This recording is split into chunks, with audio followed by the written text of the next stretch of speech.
मैं doctor Neeta Kanungo, BSc part second inorganic chemistry coordination compound के में आज अपन आइसोमेरिज्म इन कोऑर्डिनेशन कंपाउंड पढ़ेंगे। आइसोमेरिज्म किसे कहते हैं? किसी एक ही अणुसूत्र द्वारा दो या अधिक यौगिकों में प्रदर्शित किया जा सके तो उन यौगिकों को समावयवी व इस घटना को समावयवता कहा जाता है। समावयवता को कई श्रेणियों में बांटा गया है। इसमें सबसे पहले आता है स्ट्रक्चरल आइसोमेरिज्म यानी संरचनात्मक समावयवता।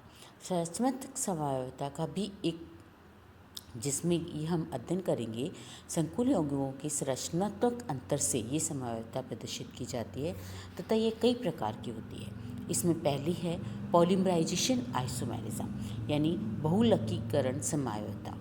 यानी सही अर्थों में क्या होता है कि इसमें सूत्र तो एक होता है, यानी इसका एम्पिरिकल मूलानुपाती सूत्र जो है वो समान होते हैं पर अणु भार अलग होता है। एग्जाम्पल प्लेटिनियम Cl2NH3 और platinum NH3 whole 4, platinum Cl3 NH3 whole twice. इसमें सेम यूनिट जो है platinum Cl2 NH3 whole twice जो है वो सब में ये सेम है पर इनके नाभिकों का अंतर अलग हो गया। इसमें किसी में 2 केंद्र है, किसी में 4 केंद्र है, यानी डबल ट्रिपल।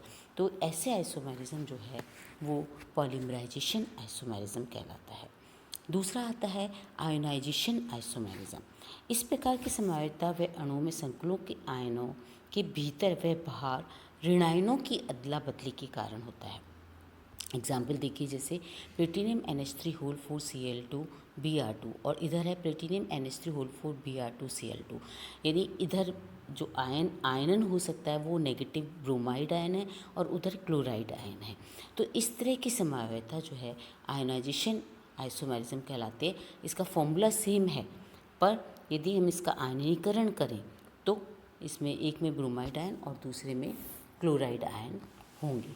तो ये कहलाता है आयनाइजेशन आइसोमेरिज्म। इसके बाद आता है हाइड्रेट आइसोमेरिज्म। हाइड्रेट आइसोमेरिज्म जैसा कि नेम इंडिकेट कर रहा है वाटर मॉलिक्यूल के डिफरेंस के कारण। आप एग्जाम्पल देखिए, क्रोमियम H2 होल 6 Cl3, इसी का दूसरा फॉर्म हो जाता है chromium H2 whole 5 Cl2 H2O। इसी का तीसरा हो जाता है chromium H2 whole 4 Cl2 Cl twice H2O। एक में कोई H2O मॉलिक्यूल बाहर नहीं है, दूसरे में एक H2O मॉलिक्यूल बाहर है और तीसरे में 2 H2O मॉलिक्यूल बाहर है। तो इस तरह के आइसोमेरिज्म जिसमें कि वाटर संकुल के पोजीशन, वाटर आयन की पोजीशन भीतर व बाहर में अंतर परिवर्तन के कारण होता है, ऐसे समावयवता हाइड्रेट समावयवता कहलाती है। इसके बाद आता है लिंकेज समावयवता। लिंकेज यानी नेम इंडिकेट कर रहा है लिंक कैसे होता है। तो मोस्टली जो एम्बिडेंटेड लिगेंड्स होते हैं जैसे कि ONO नाइट्रो और NO2 नाइट्रो, दोनों नाइट्रो लिगेंड है पर आप एग्जाम्पल में देखिए, एक में ONO जो है वो ऑक्सीजन से कोऑर्डिनेट हो रहा है कोबाल्ट आयन से और दूसरे में NO2 आयन जो है वो नाइट्रोजन से कोऑर्डिनेट हो रहा है। तो इस तरह से मॉलिक्यूलर फॉर्मूला सेम है बट इनके कोऑर्डिनेशन के कारण इनके आइसोमेरिज्म में डिफरेंस आ जाता है। इसे हम लिंकेज आइसोमेरिज्म या बंद समावयवता कहते हैं। इसके बाद आगे हम जाते हैं तो आ जाता है कोऑर्डिनेशन आइसोमेरिज्म। कोऑर्डिनेशन आइसोमेरिज्म में जब किसी यौगिक के धनायन व ऋणायन दोनों ही उपसंयोजक संकुल के रूप में है और उन दोनों संकुलों आयनों में लिगेंडों में अंतर परिवर्तन होता है, वो समावयवी उपसंयोजक समावयवी कहलाते हैं। जैसे कि आप देखिए, cobalt NH3 whole 4 chromium CN whole 4 और दूसरे में क्या हुआ, मेटल आयन चेंज हो गया, कोबाल्ट NO2 होल 4 और COCN होल 6।